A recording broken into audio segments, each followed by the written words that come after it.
Descargo de responsabilidad. El UCM no me pertenece, ni ninguna de las imágenes mostradas.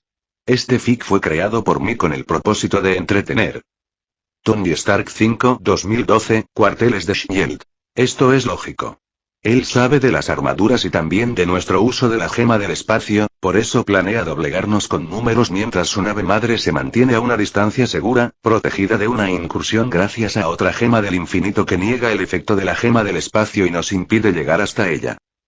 La Tierra no tiene tecnología espacial para una batalla fuera del planeta. Por eso Loki se siente seguro gritando rendición desde su nave, mientras amenaza con sus flotas de invasión para que nos rindamos y entreguemos la gema del espacio, explicó Tony. En una gran pantalla del cuartel principal de Shield, en el Helicarrier, se mostraba una flota Chitauri desplegándose por todo el mundo después de la advertencia de rendición de Loki, quien se escondía detrás de la luna. Debido a la intervención de Tony, Loki no había arriesgado poner un pie en la Tierra. Hacía un par de horas, había llegado junto con una flota para una invasión más tradicional, exigiendo la gema del espacio y la rendición de la Tierra a él. Tony, Ancestral, Wong y Caecilius sonrieron. Fury, al ver sus sonrisas, cambió su expresión preocupada por una ceja levantada. Shield tenía suficientes armaduras para enfrentar este ataque, pero la destrucción y las bajas serían enormes. Quizás murieran millones de personas. ¿Pueden llegar hasta él?, preguntó Fury con tono esperanzado. Loki no está usando una barrera espacial. Él no tiene la gema del espacio, solo usa la gema que posee para negar los efectos de la gema espacial. Por eso, nuestros propios portales serán efectivos para llegar hasta él, explicó Ancestral. ¿No es bueno colaborar con magos?, preguntó Tony con una sonrisa mientras el traje de Vibranium y su armadura de combate le cubrían. A su lado, Sprite también imitó su acción. A sus pies quedaron sus ropas. Fury hizo una mueca al ver los caros trajes formales que ambos cargaban hechos pedazos. Entonces, el plan no cambia. Invadimos la nave principal, capturamos a Loki y la hacemos explotar. Eso eliminará las demás amenazas, dijo Fury. Esas naves caerán, pero podemos usar la gema del espacio para moverlas fuera del alcance de la gravedad del planeta. Necesitaré ayuda con eso, dijo Tony. Asignaré un grupo de 10 supersoldados extremis contigo, dijo Fury. ¿Estás seguro de que las armaduras funcionarán en el espacio?, preguntó Fury. Fue lo primero en lo que pensé al crearlas, dijo Tony, quien desde el principio creó las armaduras para lidiar con la amenaza de los Chitauri. Entonces volvamos al almacén y todo su grupo apareció en un almacén donde había 1000 agentes en armadura, junto a 20 hechiceros. Ellos estaban frente al grupo. Bueno, comencemos, dijo Fury, y Ancestral miró a sus hechiceros. Cambio de planes, usaremos portales para invadir la nave enemiga, dijo Ancestral. Hizo un hechizo y una mota de luz voló hacia los magos, que se apresuraron a crear 20 portales. He marcado las coordenadas de la nave para ellos, explicó Ancestral, al tiempo que una máscara de nanomáquinas cubría su cabeza, creando un casco ajustado. Los magos no usaban armaduras y necesitaban aire en caso de quedar varados en el espacio. Los nanotrajes no tenían repulsores para moverse, pero ellos podían crear portales a cualquier lugar y no necesitaban desplazarse por el espacio. Los demás magos también usaban nanotrajes, al igual que los agentes en armadura. Después de casi un año de colaboración entre él y Ancestral, la máquina de reorganización de materia a nivel atómico era una realidad. Los hechiceros la llamaron la piedra filosofal, pero él la llamaba MRM-2.0, pues esta no era la máquina original, sino un híbrido entre magia y tecnología.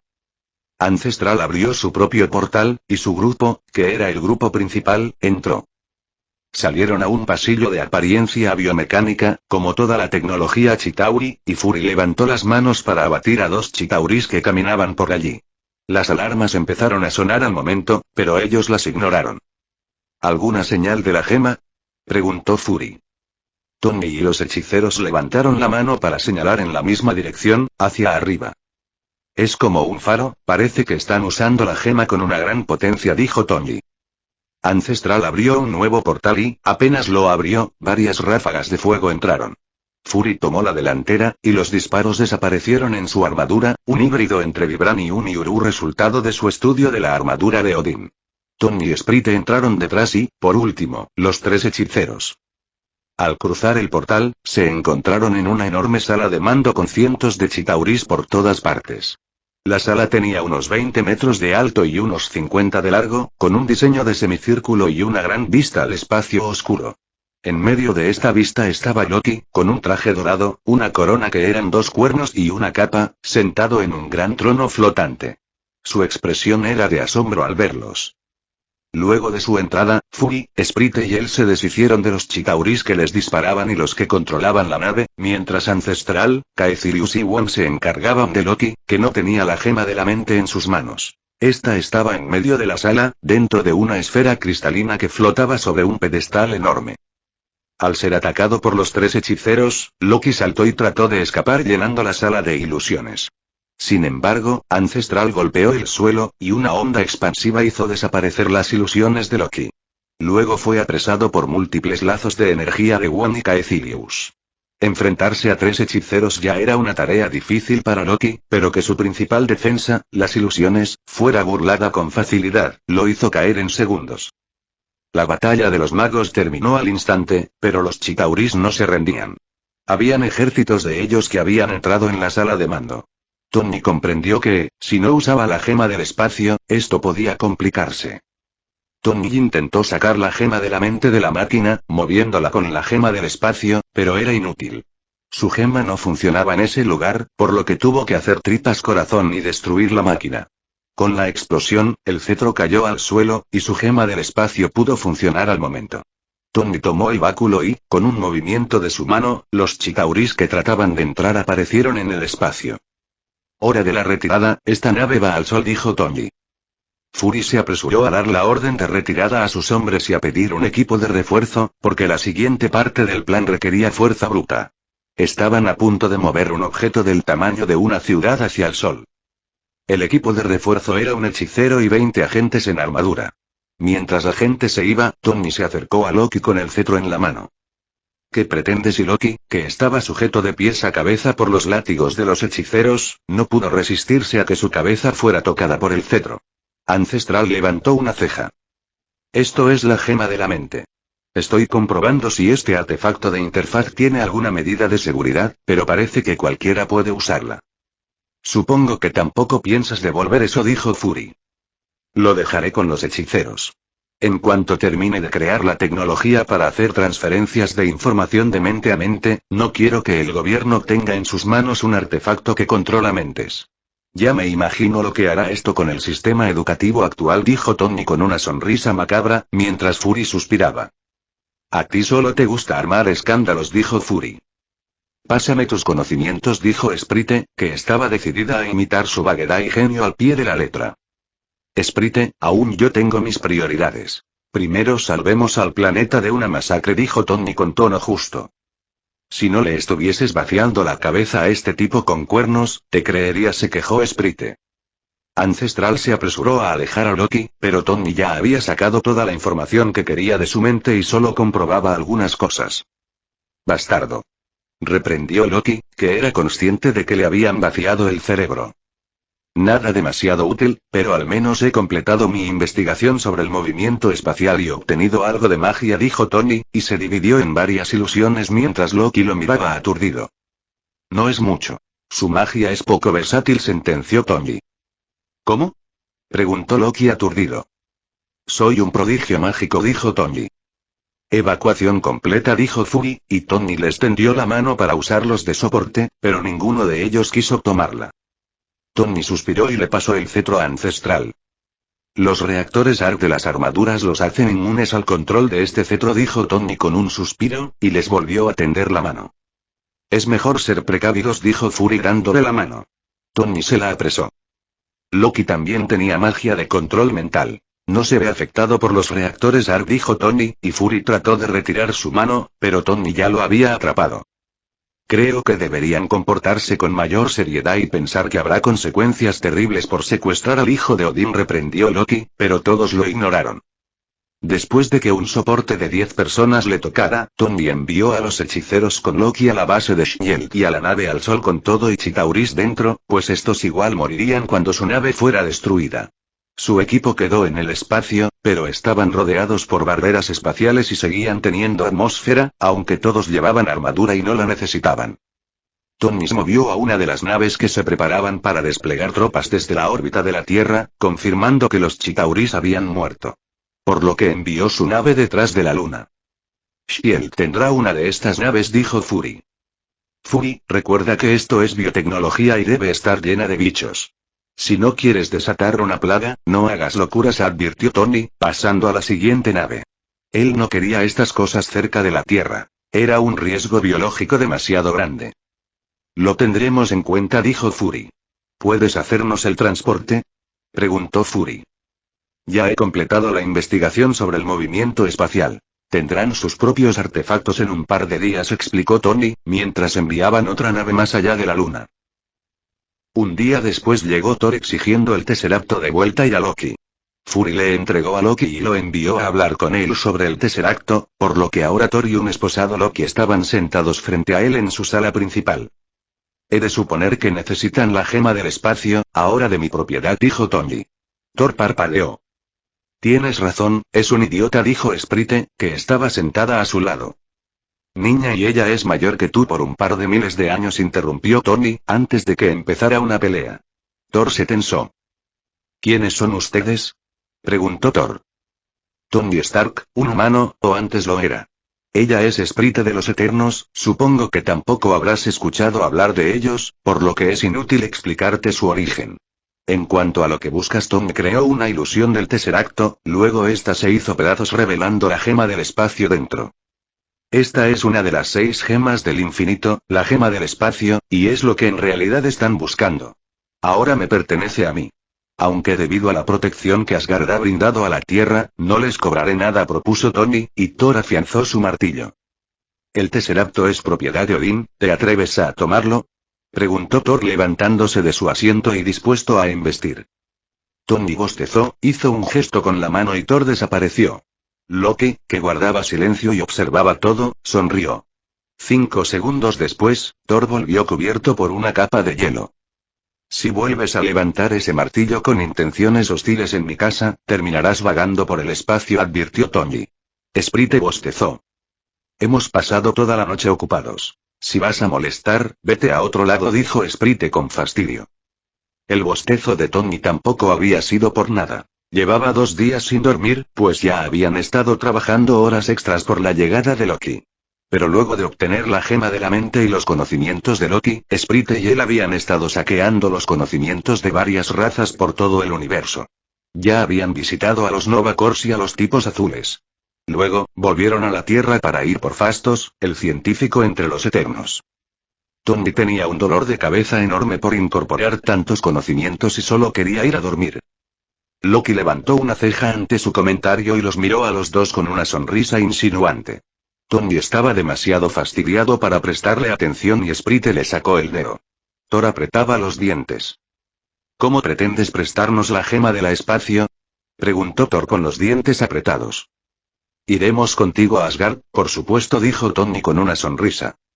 Hermanito, esa es una terrible idea, dijo Loki. Thor lo miró con enemistad. En realidad, no tenía opción. O lo llevaba, o se quedaban con su puente arcoíris roto. Está bien, dijo Thor con despreocupación. Tony asintió, fingiendo no haber visto nada. Loki puso los ojos en blanco. Hermanito, eres una desgracia para Asgard, dijo Loki con un suspiro. Era evidente que Thor no tenía confianza en enfrentarlos, pero él seguía creyendo que Odín era invencible y que una vez en Asgard, en un parpadeo, ellos serían desarmados. Era evidente que Loki no tenía la misma confianza, pero Thor estaba enfadado con él y lo ignoraba por completo.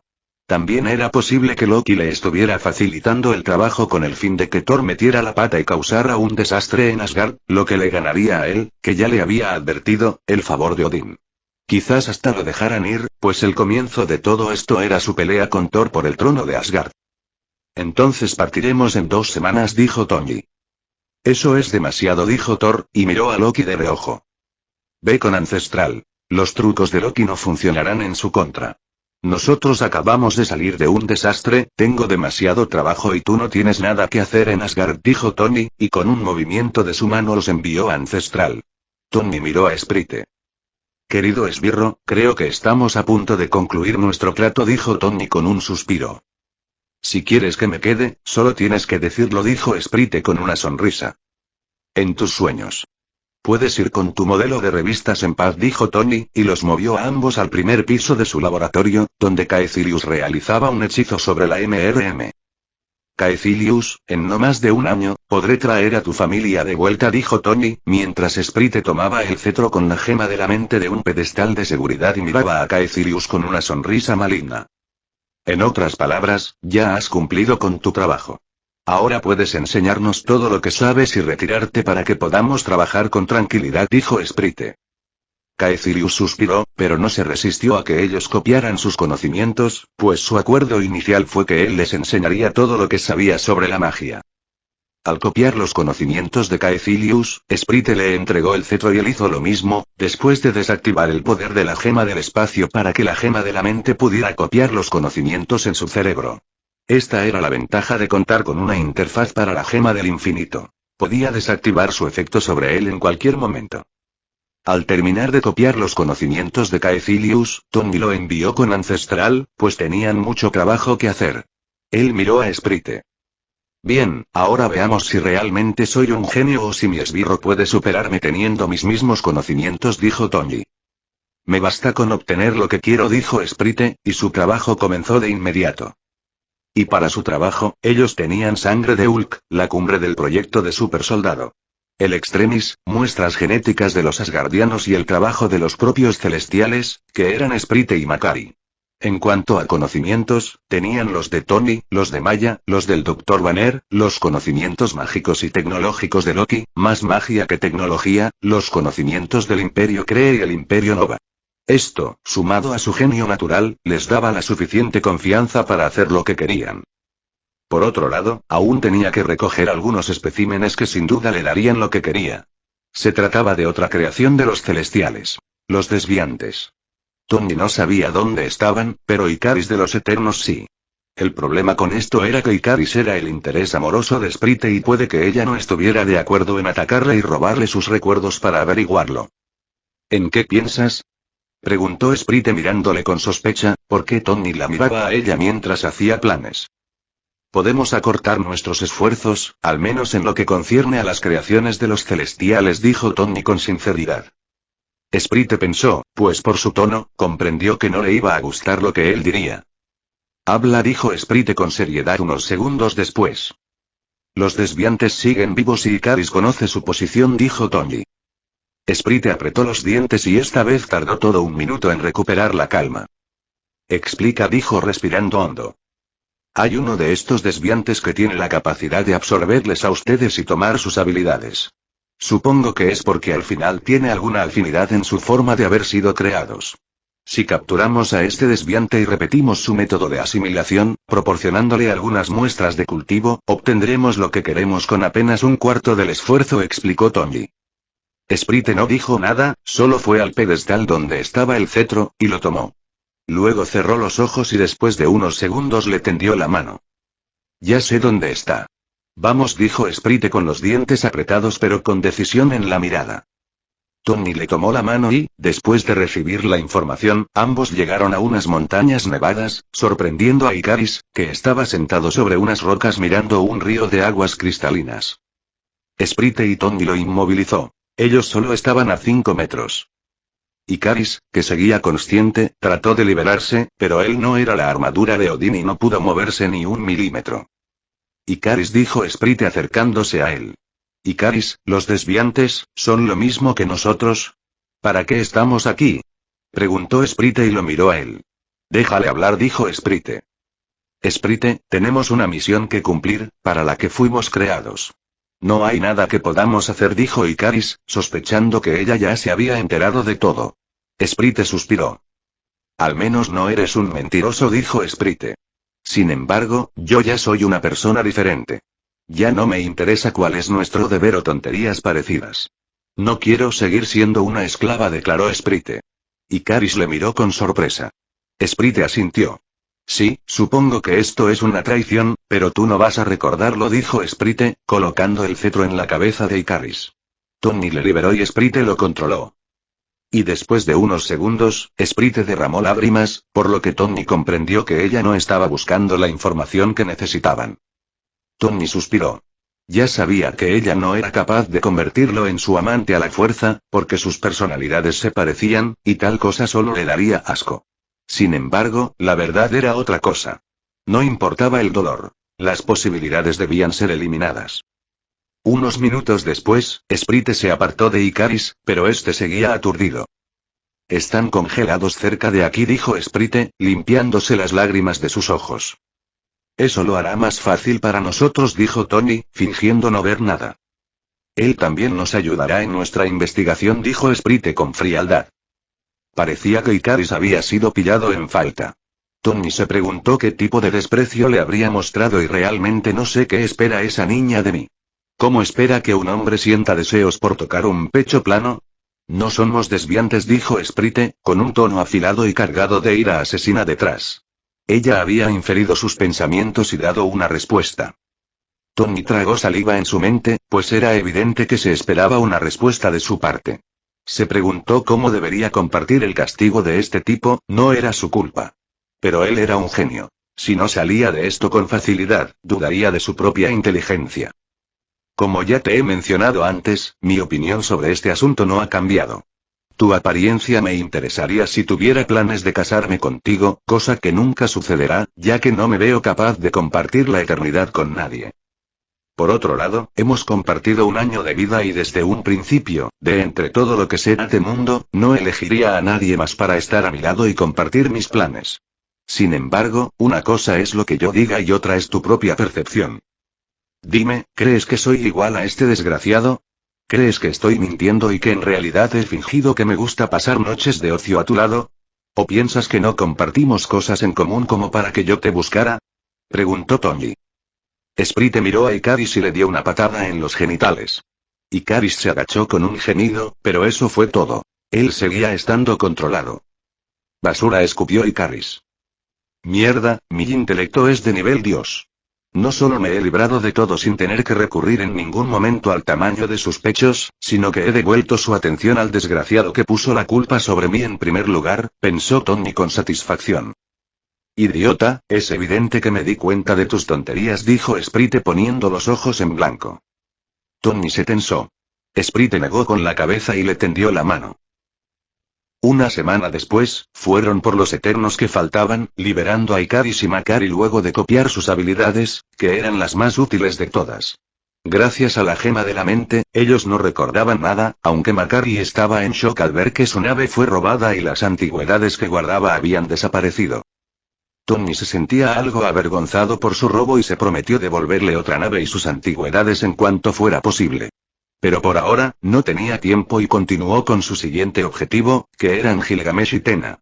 Sus habilidades físicas y resistencia eran peores que las de Ikaris, pero podían crear armaduras de energía que absorbían el daño y armas de energía superiores a las armas de materia, aunque no al Urmetal. Además, eran expertos luchadores cuerpo a cuerpo. Ellos fueron fáciles de controlar y, como un regalo de despedida, Sprite curó a Tena, sellando sus recuerdos. Al terminar con Gilgamesh y Tena, fueron por los demás, siendo los más útiles de ellos a Hax y Cersei, cuya habilidad era la transmutación de la materia. Bueno, no son poderes, pero debo aceptar que esto es muy útil, dijo Sprite, mientras un anciano dormía en su sillón frente a una computadora después de que Tony, que fue el primero en copiar sus conocimientos, lo pusiera de dormir. Te equivocas, esta es la tecnología más OP de este universo y es lo que hará que los celestiales sean meros bichos a nuestros ojos, sin necesidad de usar las gemas del infinito, dijo Tony. Sprite levantó una ceja con interés. Podemos adaptar la tecnología de partículas a la tecnología de los biodroides celestiales, reduciendo las células y creando una interfaz para que interactúen con las de tamaño normal. Estas células producirían la misma energía, lo que hará que nuestro poder dé un gran salto. Lo más absurdo de esto es que, mientras más células logremos producir y reducir, nuestro poder aumentará sin más límite que el número de células a reducir para el tamaño de nuestros cuerpos, explicó Tony. Tiene sentido, pero estas células producen su propia energía a partir de su interacción con el medio. Mientras más numerosas sean, menos energía obtendrán. Esto no se notará aunque multipliquemos cada célula en nuestro cuerpo por 100, pero a partir de ahí, no creo que podamos añadir más sin una fuente de energía compatible, replicó Sprite, después de pensar unos segundos. Un aumento del 100 veces es suficiente en este momento. Ya tengo algo en mente para después. Recuerda que las gemas del infinito son la mayor fuente de poder en este universo, y pronto estarán en nuestras manos, explicó Tony. Es cierto, reflexionó Sprite. En cuanto a herramientas, los bolsillos espaciales de la fantasía oriental se quedarán cortos con lo que podemos hacer, dijo Tony. Con esta tecnología, nuestros problemas de almacenamiento y espacio serán cosa del pasado, agregó mientras borraba todos los datos de su presencia de la seguridad del lugar, que tenía todos los recuerdos de Hank Pym. Sprite reflexionó y sonrió. Eso es posible, dijo Sprite con una sonrisa. Y Tony y Sprite volvieron a su laboratorio para completar la integración de la tecnología Pym, tanto en sus cuerpos como en sus armas y trajes de combate, que podían usar el mismo principio reduciendo sus fuentes de energía e integrando microreactores ARC en los nanotrajes. Aunque para esto se necesitaba más investigación, ya que su tecnología no podía compararse con la de los celestiales y la biomateria de la que estaban hechos los eternos. 2 semanas después, se dirigieron a Thor, a quien encontraron borracho sobre un sofá en una habitación oscura. Tony levantó la mano y Thor flotó boca abajo. Por la forma en que recuperó el juicio, no parecía borracho, pero sin duda olía como uno. Tony lo volvió a dejar en el suelo, y Thor llamó a su martillo, recuperando la apariencia del dios del trueno. Es hora de volver a Asgard, dijo Tony, pero Thor no lo miraba a él, sino a la mujer a su lado, que era Sprite. Sin embargo, ahora era una Sprite de 1,80 metros de estatura, con el cuerpo de una diosa. Lo único en ella que era igual que antes era su cabello corto color fuego y sus ojos verde agua. Thor frunció el ceño y luego lo miró a él. ¿Es mi imaginación o están más altos?, preguntó Thor, con confusión. Tony antes medía 1,78 metros y ahora medía 1,95 metros, mientras que Sprite había crecido más de una docena de centímetros. Es tu imaginación, sentenciaron Tony y Sprite al mismo tiempo. Vamos por Loki, dijo Tony, ajustándose la corbata de su traje formal diseñado por él mismo. Sprite ya no llevaba un traje formal, sino su traje de Eterna, rediseñado por ella misma para incorporar todas las mejoras de los nanotrajes de combate de Vibranium. Al buscar a Loki, llegaron a Asgard justo en la entrada del puente arcoíris, que había sido destruido en la pelea entre Loki y Thor. Allí les esperaba un batallón de 500 hombres en armaduras, liderados por Heimdall, que estaba enfundado en una armadura dorada y llevaba una espada de urmetal en sus manos. Interesante, dijo Tony, que sintió la energía de la gema del espacio en Heimdall y en los demás guerreros. Con esto, ellos podían evitar ser controlados por la gema de la mente y también ser movidos por él. Por supuesto, esto no era el poder de una gema real y si él y Sprite se esforzaban, sus protecciones no les servirían. Aún así, ellos no habían venido a pelear, y Tony saludó con una sonrisa. Heimdall, ellos son Tony Stark, el humano que se niega a entregar la gema del espacio, y Sprite, la autodenominada Eterna, presentó Thor con una sonrisa arrogante. Ahora que tenía un ejército frente a él y estaba en su tierra, estaba muy confiado. Bienvenidos a Asgard, dijo Heimdall con tono formal, y Thor parpadeó. Quiero que quede claro que él los invitó, dijo Loki con una gran sonrisa, al ver que los planes de Thor fracasaban y que Odín no estaba dispuesto a pelear con ellos por el control de la gema. Solo les mostraba que estaba dispuesto a hacerlo si no se comportaban. Es un honor estar aquí, dijo Tony. Y un placer, dijo Sprite mientras observaba la vista, que era increíble. Si no es molestia, quisiéramos conocer a Odín, padre de todos los dioses de Asgard. Tenemos algunas cosas para proponerle, dijo Sprite. El rey dios no está disponible en este momento, dijo Heimdall, y Sprite y él asintieron sin darle importancia. La reina madre les ofrece su hospitalidad, agregó Heimdall, y ellos asintieron mientras un grupo de soldados avanzaba y se llevaba a Loki. Thor tenía cara de incomprensión, que se mantuvo mientras Heimdall les ofrecía un transporte con apariencia de barco, que los llevó al palacio de Odín. Y el palacio de Odín era espectacular, y sus pisos principales tenían hasta 10 metros de altura, con paredes entre dorado y cobre, y piso de piedra pulida, o lo que parecía piedra pulida. Pero como todo lo que construían los Asgard, todo el lugar estaba impregnado de magia. Podría tener algo más de tecnología, pero el diseño es genial, alabó Tony. Quiero un palacio, dijo Sprite. Tony sonrió. ¿Se te ha ocurrido algo?, dijo Sprite con emoción mientras caminaban, liderados por Heimdall y Thor, y escoltados por unos 20 hombres. Si creamos algo como esto en la Tierra, tendremos multitud de problemas, pero tenemos otros 2 planetas disponibles. Marte y Venus, dijo Tony. A Sprite se le iluminaron los ojos. Comenzaremos de inmediato, dijo Sprite. Tony carraspeó. Tenemos mucho trabajo por delante, dijo Tony, quien había prometido algunos juguetes a Fury y también tenía que hacer muchas mejoras a la tecnología de la Tierra. Sprite suspiró. Bien, pero primero asegurémonos de uno de los planetas. ¿Cuál prefieres?, preguntó Sprite. Marte, dijo Tony, porque estaba más lejos del Sol y también serviría de escudo para la Tierra ante las amenazas convencionales. Sprite pensó y asintió. Thor seguía pareciendo confuso, pero Heimdall no pasó por alto ninguna de sus palabras. Un rato después de recorrer el palacio de Odín, Heimdall los llevó al salón del trono, donde les esperaba Frigga, la madre de Thor y esposa de Odín, sentada en el trono de Asgard con un vestido de estilo antiguo y una armadura ligera encima. No tenía mucho estilo, era horrible. Sin embargo, la mujer no lo era. Frigga era alta, con buenos rasgos y figura escultural. Bienvenidos a Asgard, dijo Frigga después de que Heimdall los presentó. Gracias, dijeron Sprite y Tony al mismo tiempo. ¿Pueden decirme cuáles son sus intenciones al venir aquí?, preguntó Frigga con cautela. Su hijo Thor nos ha pedido ayuda y, teniendo en cuenta que Asgard es uno de los guardianes de la Tierra, hemos decidido ayudar, explicó Tony. Pero no devolverán la gema del espacio que ahora poseen, y que pertenece a Asgard desde tiempos inmemoriales, dijo Frigga. Desde la creación de este universo, las gemas del infinito solo pertenecen a aquellos que poseen el poder para mantenerlas, dijo Tony. Frigga pensó unos segundos. ¿Qué hay de la armadura que han tomado?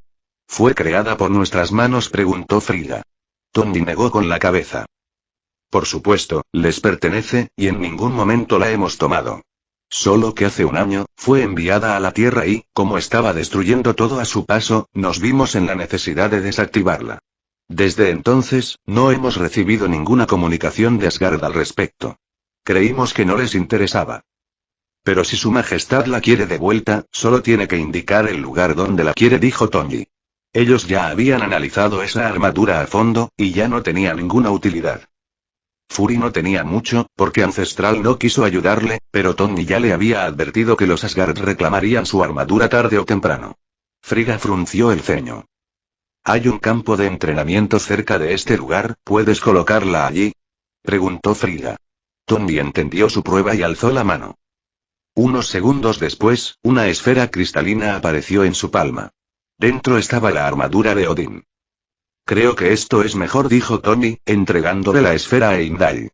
Una vez rompan la esfera, la armadura retomará su tamaño normal, dijo Tony, quien conocía el lugar gracias a los conocimientos de Loki, pero de ninguna manera quería revelar el alcance de su control sobre la gema del alma, burlando las defensas asgardianas para llegar al lugar que decía Frigga. Frigga sonrió, comprendiendo que ellos no le revelarían sus habilidades. ¿Tienen alguna solicitud para ayudarnos?, preguntó Frigga. Ninguna, dijo Tony. Ninguna, dijo Sprite. Entonces pueden descansar, prepararemos todo para la reconstrucción del puente arcoíris y les llamaremos cuando esté listo, dijo Frigga. Ellos fueron llevados a un ala del palacio que daba a un jardín con sus propias fuentes y plazas, pero no estuvieron mucho allí porque Frigga apareció en su habitación una hora después y los llevó nuevamente ante el trono de Odín. Allí estaba Odín, un anciano imponente con barba blanca, un ojo parcheado y la lanza de la eternidad en su mano. Frigga se colocó a su lado y esta vez no había ningún guardián en la sala del trono. ¿Cuáles son sus condiciones para reconstruir el puente arcoíris?, preguntó Odín. Ninguna, dijo Tony. Pero tenemos una propuesta que puede interesarle, dijo Tony y sacó una muestra del suero extremis. Creo que ya deberían saber qué es, dijo Tony y Odín asintió. La biología humana es simple, esto no es mucho, dijo Odín con tono sereno. Si no es mucho, ¿cómo es posible que no tengan un ejército de superhumanos reemplazando a sus soldados inútiles?, pensó Tony, pero no estaba allí para discusiones inútiles. Puedo crear una versión para los asgardianos, solo necesitas proporcionarnos algunas muestras genéticas, propuso Tony. Nos sirve cualquier asgardiano, agregó Sprite, para que no pensaran que querían la sangre de Odín. Eso es imposible, dijo Odín.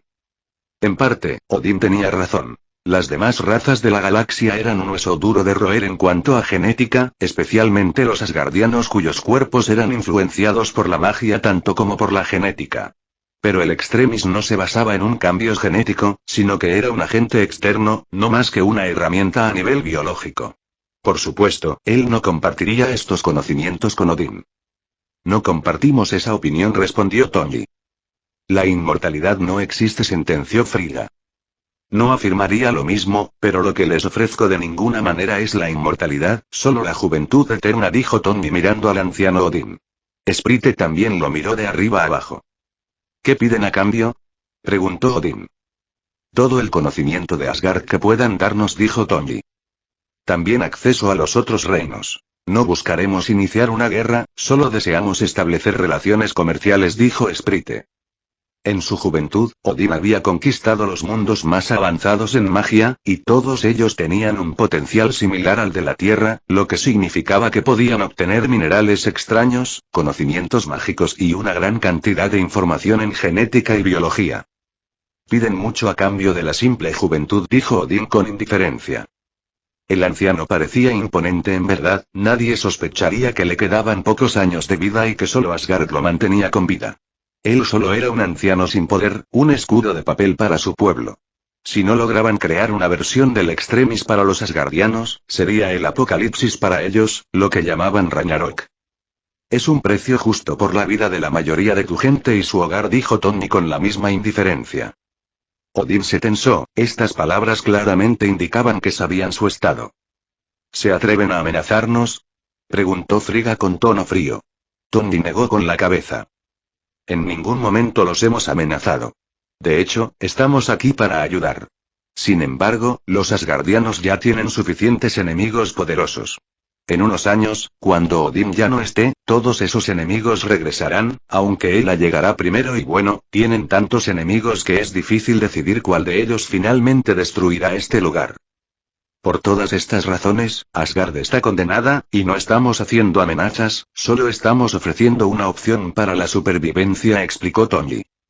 Y con la debilidad de Odín expuesta, las negociaciones fueron inmediatas y Odín les entregó más de 5000 muestras de sangre de los asgardianos. Acordaron ayudar con la reconstrucción del puente cuando todo estuviese listo y fueran llamados allí, por lo que regresaron a la Tierra. Antes de empezar a trabajar en todos sus encargos, Tony y Sprite se tomaron unas vacaciones de un mes, lo que le causó un tic nervioso en el único ojo de Fury, pero él no podía obligarlos a trabajar. Durante ese tiempo, recorrieron algunas playas y visitaron sitios turísticos por todo el universo. Na-1. Otra gema del infinito en manos del protagonista y su cómplice, y era la gema de la mente. Con los conocimientos de Loki, estaba claro que primero buscarían información sobre el Imperio Nova y el Imperio Kree. La situación se ha vuelto incontrolable, y solo tienen 2 gemas, aunque, a pesar de estar por debajo de la gema de la realidad, son las más poderosas. Algunas personas subestiman la gema de la mente debido a que Visión no tiene imaginación, pero el poder de localizar a cualquier persona en el universo, leer sus pensamientos o controlarla es una de las habilidades más abrumadoras que puedan existir. Si se combina con la gema del espacio, el caos que podría desatarse sería de proporciones épicas. Na-2. La tecnología de las partículas Ping es demasiado poderosa si se usa correctamente y se cuenta con el conocimiento necesario para aprovecharla en biología y robótica. Con este fic, no quería dejar nada fuera y consideré qué cosas podrían lograrse con cada tecnología que el protagonista pudiera obtener, y que pudiera romper la escala de poder. Aunque el fic resultó ser bastante breve, desde un principio sabía que sería así y seguí escribiendo sin limitar nada. Na-3. Hasta ahora, el protagonista ha incorporado algo de la fuerza de Hulk, la forma física perfecta del Capitán América y la estructura biológica de los Eternos, además de reducir todo para aumentar su poder en 100 veces. El protagonista ha detenido estos cambios porque seguir añadiendo más sería inútil. Como explicó Sprite, su energía no proviene de la nada, y no tiene sentido continuar agregando células si no puede usarlas debido a la falta de una fuente de energía. No obstante, el protagonista tiene una idea en mente. Las propias gemas del infinito. Sin embargo, actualmente no posee el conocimiento necesario para usarlas como fuente de energía, ya que ninguna de las mentes a las que ha accedido tenía esta información. Sin embargo, el protagonista es un transmigrador y sabe cómo lograr su objetivo.